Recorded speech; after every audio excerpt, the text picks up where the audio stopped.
नमस्कार दोस्तों, स्वागत है आपका आपके अपने YouTube चैनल पर। तो दोस्तों, रीट नोटिफिकेशन 2024 को लेकर आप सबके लिए इस समय की बहुत बड़ी अपडेट निकल के आ रही है। जी हाँ दोस्तों, रीट नोटिफिकेशन को लेकर दोस्तों इस वीडियो में बात करने वाले हैं। रीट की द्वारा से संपूर्ण विज्ञप्ति आ चुकी है। देखिए, कल शॉर्ट नोटिफिकेशन आया था, लेकिन आज बोर्ड ने दोस्तों पूरा नोटिफिकेशन जारी कर दिया है। तो पूरा नोटिफिकेशन को लेकर इस वीडियो में बात करेंगे दोस्तों। क्या क्या बदलाव किए गए हैं जो आपके लिए जानना जरूरी है अगर आप रीट देने जा रहे हैं या फिर रीट के फॉर्म भरने जा रहे हैं दोस्तों। तो आपको किन चीज़ों का ध्यान रखना है। बीएसटीसी बीएड के कुछ नए नियम यहाँ पर दोस्तों बदले गए हैं बोर्ड के द्वारा, तो नियमों को लेकर भी बात करेंगे। तो चलिए दोस्तों, आपका ज़्यादा समय ना लेते वीडियो स्टार्ट करते हैं। चैनल से पहली बार जुड़े हो तो चैनल को जरूर सब्सक्राइब कर लेना।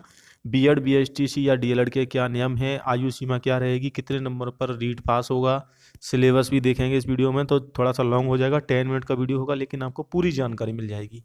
तो पूरा वीडियो देख लेना और दोस्तों में शेयर जरूर कर देना इस वीडियो को। तो देखिए, कल शॉर्ट नोटिफिकेशन आया था, आज फाइनली दोस्तों आपका पूरा नोटिफिकेशन आ चुका है। राजस्थान अध्यापक पात्रता परीक्षा 2024 शुरू से स्टार्ट करते हैं पूरी जानकारी एक बार। 16 तारीख से फॉर्म शुरू होंगे दोस्तों, 15 जनवरी तक, 16 दिसंबर से, यानी कि ठीक आज से आपके जो फॉर्म है वो लगभग 4 दिन बाद फॉर्म शुरू हो जाएंगे। 3 दिन का ही समय बचा हुआ है, 12 दिसंबर हो चुका है। अब बात कर लेते हैं परीक्षा के आयोजन को लेकर। तो 27 तारीख डेट फिक्स है, लेकिन 27 तारीख के अलावा आपका डेट 28 को भी रह सकती है, 29 को भी हो सकता है पेपर। अगर ज़्यादा फॉर्म आते हैं तो अलग अलग शिफ्टों में पेपर होगा। जैसे कि लेवल 2 में एसएसटी वालों का अलग हो जाएगा, और आपका हिंदी अंग्रेजी। तो इस प्रकार से आपका पेपर की डेट बढ़ाई जा सकती है, डिपेंड करेगा फॉर्मों की संख्या पर और परीक्षा केंद्रों की संख्या पर। परीक्षा का जो प्रारंभ होगा, पहली पारी 10 बजे से 12 साढ़े 12 बजे, द्वितीय पारी में 3 बजे से 5:30 बजे। अब देखिए, इसमें स्टूडेंट ये नहीं बताया गया कि लेवल फर्स्ट का पेपर कब होगा, लेकिन जहाँ तक संभावना रहती है लेवल फर्स्ट का मॉर्निंग की पारी में हो सकता है। हालांकि परीक्षा जो पारी है उसको लेकर अलग से आपको सूचित कर दिया, दे सकते हैं। लेवल फर्स्ट लेवल 2 की दिनांक और पारी की सूचना अलग से दे दी जाएगी, लेकिन 27 तारीख डेट फिक्स है कि 27 को पेपर होगा, 28 को भी हो सकता है अगर ज़्यादा फॉर्म आते हैं तो। ऑनलाइन फॉर्म आप ऑफिशियली वेबसाइट से जाकर भर सकते हैं। फॉर्म फीस अगर आप लेवल फर्स्ट डीएलएड वाले हैं तो 550 रुपये दोनों हैं, तो आप 750 रुपये, यानी अगर आपने बीएड प्लस डीएलएड दोनों कर रखा है तो दोस्तों आप लेवल 2 लेवल फर्स्ट के लिए पात्र हैं। लेकिन इसमें अगर आपने ग्रेजुएशन कर रखा है दोस्तों, उसके बाद में आपने डीएलएड किया है यानी कि बीएसटीसी किया है, तो आप लेवल 2 का पेपर दे सकते हैं। ये नियम यहाँ पर नए चेंजेस हुए हैं, इसके बारे में आपको बता दूंगा आपको मैं आगे दोस्तों। 10वीं के मार्कशीट की आवश्यकता होगी इसमें। देखिए, ये दे सकते हैं। रीट लेवल फर्स्ट के लिए पात्र विद्यार्थी कौन से हैं, तो रीट लेवल फर्स्ट के लिए तो वही विद्यार्थी पास इन्होंने बीएसटीसी चाहे बाहरी राज्य से चाहे इसी राज्य से किया हो, राजस्थान से। और इस साल अगर पढ़ रहे हैं 2024 वाले विद्यार्थियों को भी शामिल किया गया है एनसीटी की नई गाइडलाइन के अनुसार, तो वो भी शामिल होंगे। इसके अलावा दोस्तों पांचवा विकल्प आएगा, यानी कि इसमें नेगेटिव मार्किंग नहीं है, तो पांचवा विकल्प को सेंस नहीं बनता है। आप तुक्का लगाएं, आपको क्वेश्चन आता है तो ठीक है, वरना आप क्वेश्चन तुक्का लगा सकते हैं, लेकिन क्वेश्चन खाली छोड़ के नहीं आना है आपको। इसके बाद लेवल 2 के लिए यहाँ पर आप देख सकते हो ऊपर ही, अगर आपने स्नातक किया है प्लस प्रारंभिक शिक्षा में 2 वर्षीय डिप्लोमा किया है, यानी कि आपकी बीए बीएससी जो ग्रेजुएशन है वो पहले होनी चाहिए बीएसटीसी से। जैसे कि आपने बीएसटी से पहले आपने बीए कर लिया है, या बीएड कर लिया है, बीएससी किया है, माफ कीजिएगा, तो आप इसमें एलिजिबल रहेंगे। लेवल 2 के लिए भी पेपर फॉर्म भर सकते हैं। अगर आपने स्नातक प्लस बीएड किया है तो भी आप इसमें, यानी कि ये देख सकते हैं प्रारंभिक शिक्षा में 2 वर्षीय डिप्लोमा कहा गया है इसमें, यानी कि अगर आपने बाद में किया है। इसके अलावा बीएड वाले तो फॉर्म भर सकते हैं, ग्रेजुएशन प्लस बीएड, 4 वर्षीय बीएड हो, 2 वर्षीय बीएड हो, ये तो सभी फॉर्म भरेंगे ही लेवल 2 में, तो ये आपकी हो गई।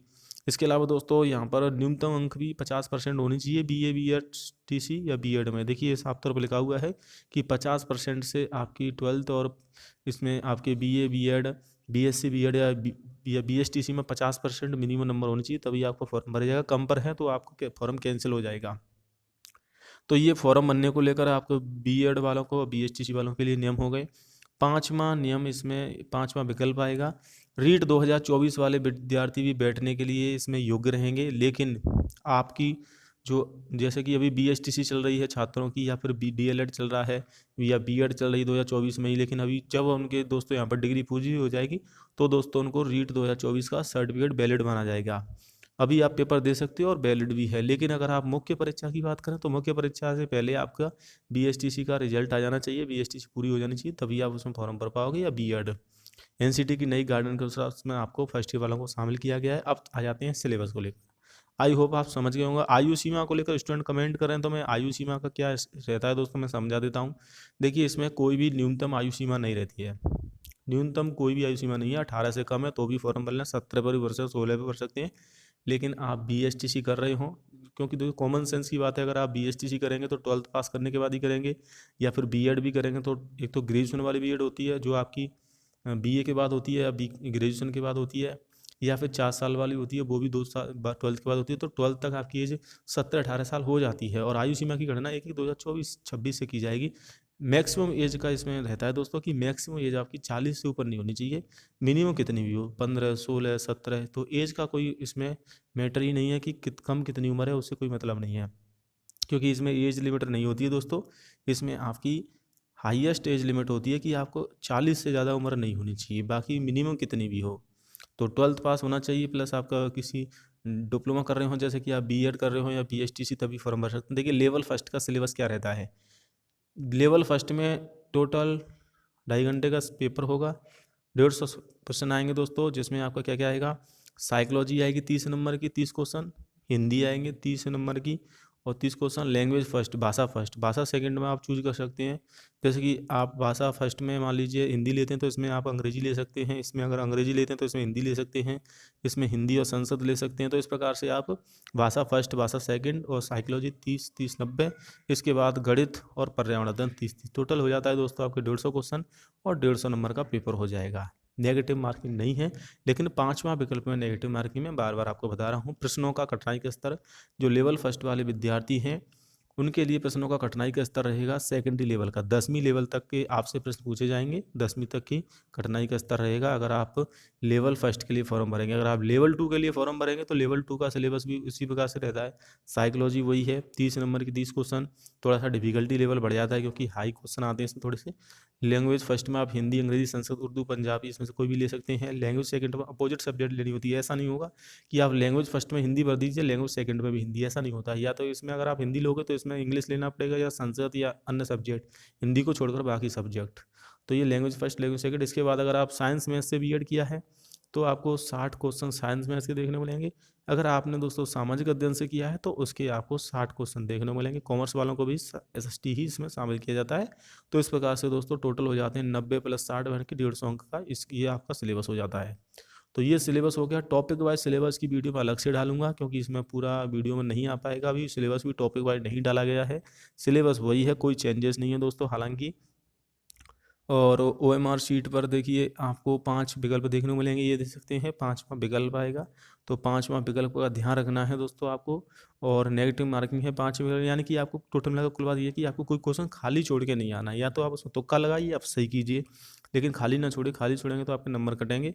और जिनका 2022 में रीट पास हो चुका है उनको देने की ज़रूरत नहीं है, उनका लाइफ टाइम के लिए सर्टिफिकेट वैलिड है।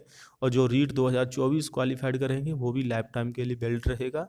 और बाद में आप रीट कार्यालय से इसको प्राप्त कर सकते हो दोस्तों, रीट के सर्टिफिकेट को। तो ये आपकी यहाँ पर दोस्तों रीट को लेकर अपडेट है। 1/3 की नेगेटिव मार्किंग ये दे सकती है। 5वां विकल्प में अगर आप 15 क्वेश्चन 150 में से यानी कि 10% खाली छोड़ते हो, 15%, तो आपका रिजल्ट रोका जाएगा।